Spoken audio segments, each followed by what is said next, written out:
بسم اللہ الرحمن الرحیم، شروع اللہ کے نام سے جو بڑا مہربان اور نہایت رحم والا ہے۔ حدیث نمبر 1336 حضرت صابی رحمۃ اللہ سے روایت ہے، انہوں نے کہا مجھے اس شخص نے حدیث بیان کی جو نبی صلی اللہ علیہ وآلہ وسلم کے ہمراہ ایک الگ تھلگ قبر کے پاس سے گزرا۔ رسول اللہ صلی اللہ علیہ وآلہ وسلم نے وہاں لوگوں کی امامت کی اور لوگوں نے آپ کے پیچھے نماز جنازہ پڑھی۔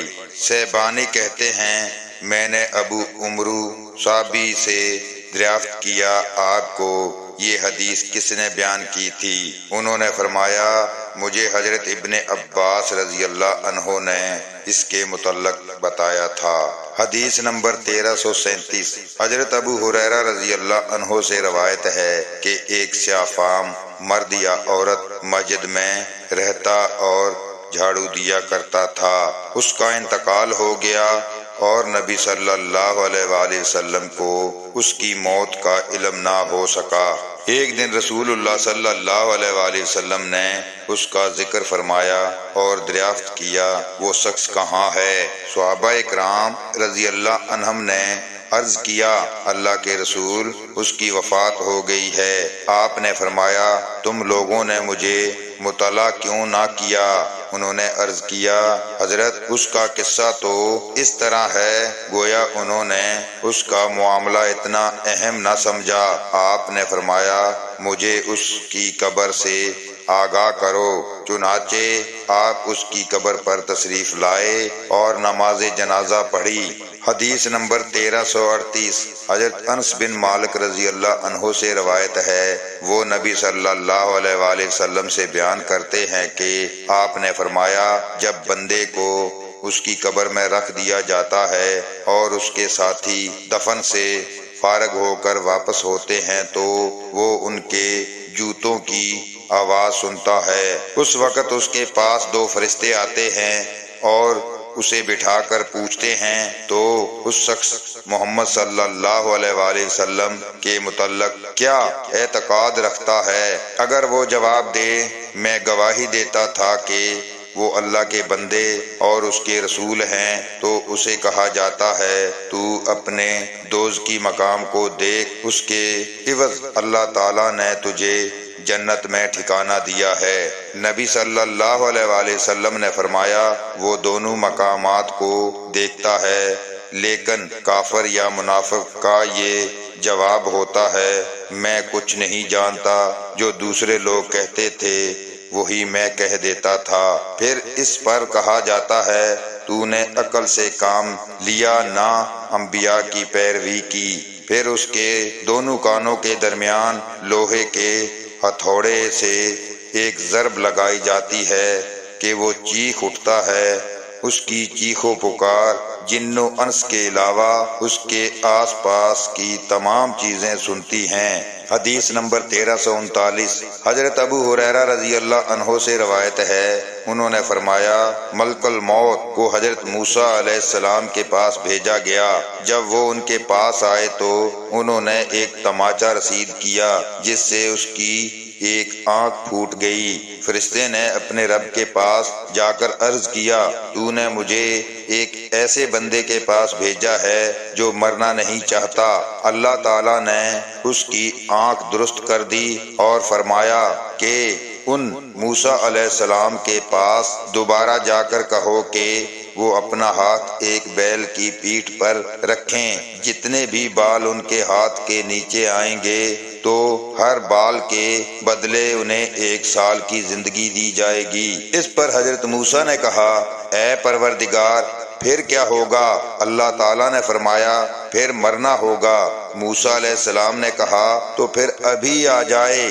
انہوں نے اللہ سے دعا کی کہ انہیں ایک پتھر پھینکنے کی مقدار کے برابر ارض مقدس سے قریب کر دے۔ راوی حدیث حضرت ابو ہریرہ رضی اللہ عنہ نے کہا کہ رسول اللہ صلی اللہ علیہ وآلہ وسلم نے فرمایا اگر میں وہاں ہوتا تو موسیٰ علیہ السلام کی قبر سرخ ٹیلے کے پاس راستے کے کنارے پر تمہیں دکھا دیتا۔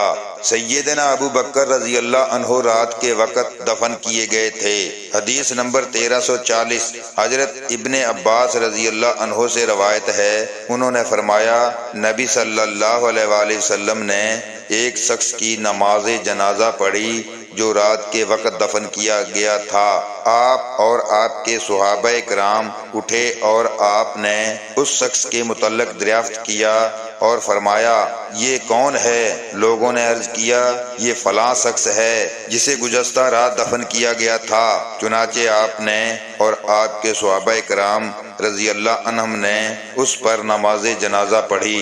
حدیث نمبر 1341 حضرت عائشہ رضی اللہ عنہا سے روایت ہے، انہوں نے فرمایا جب نبی صلی اللہ علیہ وآلہ وسلم بیمار ہوئے تو آپ کی بعض بیویوں نے ایک گرجے کا تذکرہ کیا جسے انہوں نے حبشہ کی سرزمین میں دیکھا تھا اور اسے ماریا کہا جاتا تھا۔ حضرت ام سلمہ اور حضرت ام حبیبہ رضی اللہ عنہما حبشہ گئی تھی۔ انہوں نے گرجے کی خوبصورتی اور اس میں رکھی ہوئی تصاویر کا بھی آپ سے ذکر کیا تو آپ نے سر مبارک اٹھایا اور فرمایا یہ وہ لوگ ہیں جب ان میں کوئی نیک شخص مر جاتا تو اس کی قبر پر مسجد بنا لیتے، پھر اس میں یہ تصاویر بنا کر لگا دیتے۔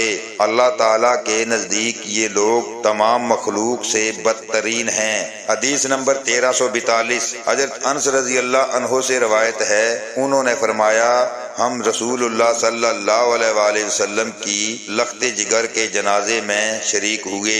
رسول اللہ صلی اللہ علیہ وآلہ وسلم قبر کے پاس تشریف فرما تھے۔ میں نے دیکھا کہ آپ کی آنکھیں اشکبار تھی۔ آپ نے فرمایا تم میں سے کوئی شخص ایسا ہے جو آج رات اپنی بیوی سے ہم بستر نہ ہوا ہو؟ حضرت ابو طلحہ رضی اللہ عنہ نے عرض کیا میں ہوں۔ آپ نے فرمایا تم قبر میں اترو۔ چنانچہ وہ صاحبزادی کی قبر میں اترے اور انہیں لحد میں رکھا۔ عبداللہ بن مبارک اپنے شیخ فلی کے حوالے سے بیان کرتے ہیں کہ لم یا کارف کے معنی جس نے گناہ نہ کیا ہو ہیں۔ امام بخاری رحمۃ اللہ فرماتے ہیں کہ لیکتارفو کے معنی ہیں تاکہ وہ گناہ کا کسب کریں۔ حدیث نمبر 1343 حضرت جابر بن عبداللہ رضی اللہ عنہ سے روایت ہے، انہوں نے کہا نبی صلی اللہ علیہ وآلہ وسلم سودائے احد میں سے دو کو ایک چادر میں رکھ کر فرماتے تھے ان میں سے قرآن کا علم کس کو زیادہ تھا؟ تو جب ان میں سے کسی کی طرف اشارہ کیا جاتا تو لاحد میں آپ اسے آگے رکھتے اور فرماتے قیامت کے دن میں ان کے متعلق گواہی دوں گا۔ پھر آپ نے انہیں اسی طرح خون لگے ہوئے غسل دیے بغیر دفن کرنے کا حکم دیا اور ان پر نماز جنازہ بھی نہ پڑھی گئی۔ حدیث نمبر 1344 حضرت عقبہ بن عامر رضی اللہ عنہ سے روایت ہے کہ نبی صلی اللہ علیہ وآلہ وسلم ایک دن باہر تشریف لائے اور شہدائے احد پر نماز پڑھی جس طرح اموات پر نماز جنازہ پڑھی جاتی ہے۔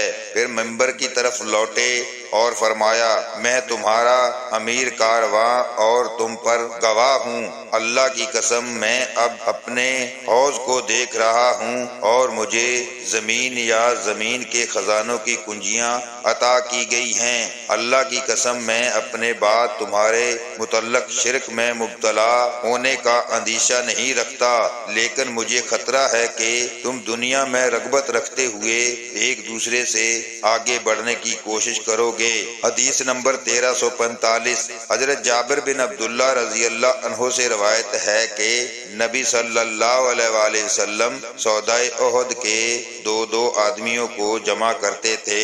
حدیث نمبر 1346 حضرت جابر رضی اللہ عنہ سے روایت ہے، انہوں نے کہا نبی صلی اللہ علیہ وآلہ وسلم نے احد کے دن فرمایا ان شہداء کو خون سمیت دفن کر دو، اور آپ نے انہیں غسل بھی نہ دیا۔ لاحد کو اس لیے یہ نام دیا جاتا ہے کہ وہ ایک کنارے میں ہوتی ہے۔ ہر ظالم ملحد ہے۔ قرآن میں ملتحد کے معنی جائے پناہ ہیں۔ اگر کنارے کے بجائے سیدھی ہو تو اسے ذریعہ کہتے ہیں۔ حدیث نمبر 1347 حضرت جابر بن عبداللہ رضی اللہ عنہ سے روایت ہے کہ رسول اللہ صلی اللہ علیہ وآلہ وسلم سودائے احد میں سے دو آدمیوں کو ایک کپڑے میں جمع کرتے تھے، پھر فرماتے ان میں سے کس کو قرآن زیادہ یاد ہے؟ جب ان دونوں میں سے ایک کی طرف اشارہ کیا جاتا تو اسے لاحد میں آگے کرتے اور فرماتے میں ان پر گواہ ہوں، نیز انہیں خون سمیت دفن کرنے کا حکم دیا اور ان پر نماز جنازہ نہ پڑھی اور نہ انہیں غسل ہی دیا۔ حدیث نمبر 1348 حضرت جابر بن عبداللہ رضی اللہ عنہ ہی سے روایت ہے کہ رسول اللہ صلی اللہ علیہ وآلہ وسلم سودائے احد کے متعلق فرماتے تھے ان میں سے کس کو قرآن زیادہ یاد ہے؟ جب کسی آدمی کی طرف اشارہ کیا جاتا تو اسے لاحد میں اس کے ساتھی سے پہلے رکھتے۔ حضرت جابر رضی اللہ عنہ نے فرمایا میرے والد گرامی اور چچا محترم کو ایک ہی سفید و شاہ دھاری دار موٹی چادر میں کفن دیا گیا تھا۔ سلیمان بن کثیر بیان کرتے ہیں کہ مجھے زہری نے خبر دی، انہوں نے کہا مجھے اس نے بتایا جس نے حضرت جابر رضی اللہ عنہ سے سنا تھا۔ حدیث نمبر 1349 حضرت ابن عباس رضی اللہ عنہ سے روایت ہے، وہ نبی صلی اللہ علیہ وآلہ وسلم سے بیان کرتے ہیں کہ آپ نے فرمایا اللہ تعالیٰ نے مکہ مکرمہ کو حرام قرار دے دیا ہے، مجھ سے پہلے بھی کسی کے لیے حلال نہیں ہوا اور نہ میرے بعد ہی کسی کے لیے حلال ہوگا، میرے لیے بھی دن کے کچھ حصے میں حلال کیا گیا تھا، اس بنا پر نہ تو اس کی تازہ گھاس کو اکھاڑا جائے اور نہ اس کے درخت ہی کاٹے جائیں، نیز اس کے شکار کو بھی خوف زدہ نہ کیا جائے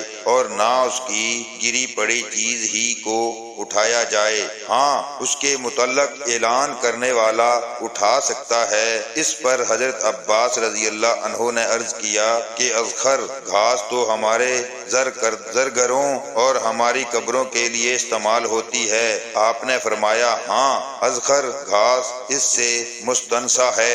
حضرت ابو ہریرہ رضی اللہ عنہ نے نبی صلی اللہ علیہ وآلہ وسلم سے بیان کرتے ہوئے فرمایا خشک گھاس ہماری قبروں اور ہمارے گھر کے لیے ہے۔ حضرت صفیہ بنت سیبہ رضی اللہ عنہا فرماتی ہیں میں نے نبی صلی اللہ علیہ وآلہ وسلم سے اسی طرح سنا ہے۔ حضرت ابن عباس رضی اللہ عنہ سے بر روایت مجاہد یہ الفاظ منقول ہیں کہ خشک گھاس اور ان کے لوہاروں اور گھروں کے لیے ہے۔ حدیث نمبر 1350 حضرت جابر بن عبداللہ رضی اللہ عنہ سے روایت ہے، انہوں نے فرمایا رسول اللہ صلی اللہ علیہ وآلہ وسلم رئیس المنافقین عبداللہ بن ابی کے پاس آئے جبکہ اسے قبر میں داخل کر دیا گیا تھا، آپ نے اسے نکالنے کا حکم دیا، چنانچہ اسے باہر نکالا گیا، آپ نے اسے اپنے گھٹنوں پر رکھ لیا اور اس کے منہ میں اپنا لاب مبارک ڈالا، نیز اسے اپنی قمیض پہنائی،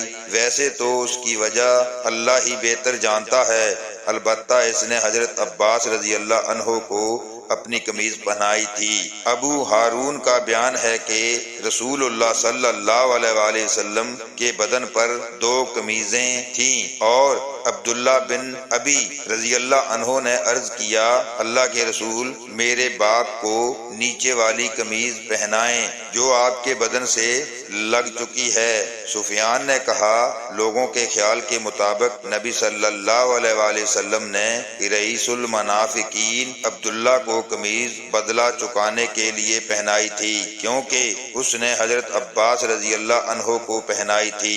حدیث نمبر 1351 حضرت جابر رضی اللہ عنہ سے روایت ہے، انہوں نے فرمایا جب احد کا واقعہ پیش آیا تو میرے والد گرامی حضرت عبداللہ رضی اللہ عنہ نے مجھے اس رات بلایا اور فرمایا کہ میرے گمان کے مطابق نبی صلی اللہ علیہ وآلہ وسلم کے صحابہ اکرام رضی اللہ عنہم میں سے جو شہید ہوں گے ان میں پہلا مقتول میں خود ہوں گا اور میں رسول اللہ صلی اللہ علیہ وآلہ وسلم کی ذات کریمہ کے سوا اپنے بعد کسی کو تو اس سے زیادہ عزیز نہیں چھوڑ رہا ہوں، مجھ پر قرض ہے اسے ادا کر دینا اور اپنے بہنوں سے اچھا برتاؤ کرنا۔